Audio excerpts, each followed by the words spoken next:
جس سے بات کرو جی پتہ نہیں بڑی پریشانی ہے، بس زندگی کے اندر بے چینی ہے، زندگی کے اندر مزہ ہی نہیں ہے۔ مسئلہ کیا ہے کہ خواہشات کی ایک لمبی لسٹ ہے، ایکسپیکٹیشنز کی ایک لمبی لسٹ ہے، اور اپنی زندگی میں کچھ چیزوں کو حاصل کر لینے اور پا لینے کی ایک لمبی خواہشات کی لسٹ ہے۔ اس کو سامنے رکھتے ہوئے کمپیریزن ہو رہا ہوتا ہے اپنی کرنٹ جو سٹیٹ ہے زندگی کی اس کے ساتھ، کیونکہ ذہن مائنڈ کے اندر کیا چل رہا ہے، میری زندگی اس وقت زبردست ہوگی کہ جب میں کسی ملٹی نیشنل کے اندر کسی اچھی پوزیشن میں جاب پہ لگ جاؤں گا، تب زندگی پتہ لگے گی کہ اب مزہ آیا زندگی گزارنے کا۔ میری زندگی اس وقت اچھی ہوگی جب میرے پاس BMW آ جائے گی، میری زندگی اس وقت اچھی ہوگی جب میرے پاس اپنا گھر ہوگا، میری زندگی اس وقت اچھی ہوگی جب میری جاب اچھی چل رہی ہے اور اس کے ساتھ ساتھ میرے پاس 5 سال کا بیک اپ بھی موجود ہے، میری زندگی اس وقت اچھی ہوگی کہ جب میں جو ہے اپنا بزنس کر کے ایک کامیاب بزنس مین بن جاؤں گا۔ اب یہ کیا ہے؟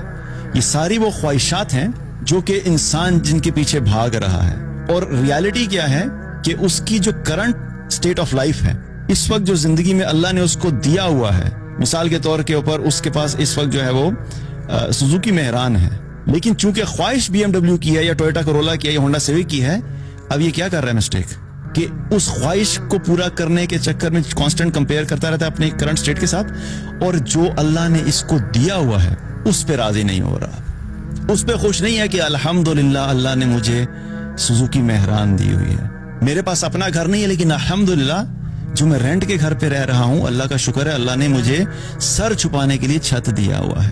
میں ہر روز چکن اور گوشت نہیں کھا سکتا لیکن الحمدللہ میں ہفتے میں 1 دفعہ چکن کھا لیتا ہوں، میں افورڈ کر سکتا ہوں۔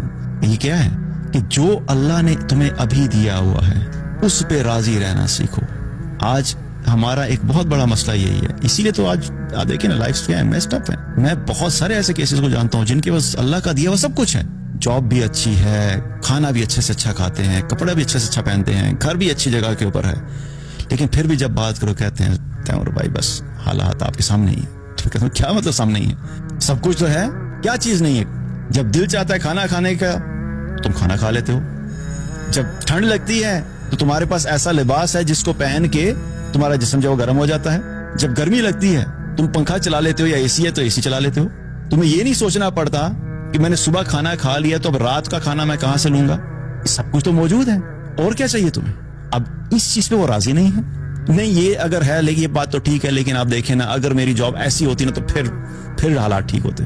اب یہ کیا ہے؟ یہ اپنی موجودہ حال پہ راضی نہیں ہے، تو یہ کبھی بھی غنی نہیں ہو سکتا۔ اللہ کے نبی صلی اللہ علیہ وسلم کیا فرما رہے ہیں؟ تو اس پہ راضی رہنا سیکھو، جو اللہ نے جس حال میں تمہیں رکھا تم بڑے غنی بن جاؤ گے۔ اب غنا کیا ہے؟ دل کا غنی ہونا، غنی ہے بیسیکلی یہ ایک سٹیٹ آف ہارٹ ہے، دل کے اندر ایک احساس ہے۔ غنی ہونا کوئی فزیکل چیز نہیں ہے، کوئی شخص یہ کہ بھئی یہ دیکھیں جی یہ شخص جو ہے نا یہ اس کے پاس اتنی فزیکل چیز ہے جو کہ غنا جس کو کہا جاتا ہے غنی ہونا کہتے ہیں۔ یہ ایک دل کی کیفیت ہے۔ یہ ایک غریب انسان غنی ہو سکتا ہے اور ایک بلینئر جو ہے وہ بخیل ہو سکتا ہے۔ یہ اسٹیٹ آف ہارٹ کیا ہوتی ہے؟ دل کی ایسی کیفیت کا نام کہ وہ ہر وقت ہر حال میں مطمئن رہے، اس کو یہ خوف نہیں ہو کہ میرے پاس مال کم ہو جائے گا، اس کو یہ ڈر نہیں ہو کہ میرے پاس مال کم ہے، اس کو یہ ڈر نہیں ہو کہ اگر میں اپنے مال میں سے اپنی چیزوں میں سے کسی پہ کچھ خرچ کروں گا تو میں تو فقیر ہو جاؤں گا، میں تو غریب ہو جاؤں گا، اور میں تو جو ہے وہ میرے تو سارے مالی اسباب ختم ہو جائیں گے۔ یہ جو فکر اور خوف ہے یہ غنا کا اپوزٹ ہے۔ غنی کیا ہوتا ہے؟ انسان کے پاس مال ہے تب بھی دل مطمئن ہے، اور مال کم ہو گیا تب بھی دل مطمئن ہے، اور خرچ کرتے ہوئے اللہ کی راہ میں اس کے دل کے اندر یہ خوف نہیں ہوتا کہ میرا مال جو ہے وہ کم ہو جائے گا۔ یہ ہے غنی ہونا۔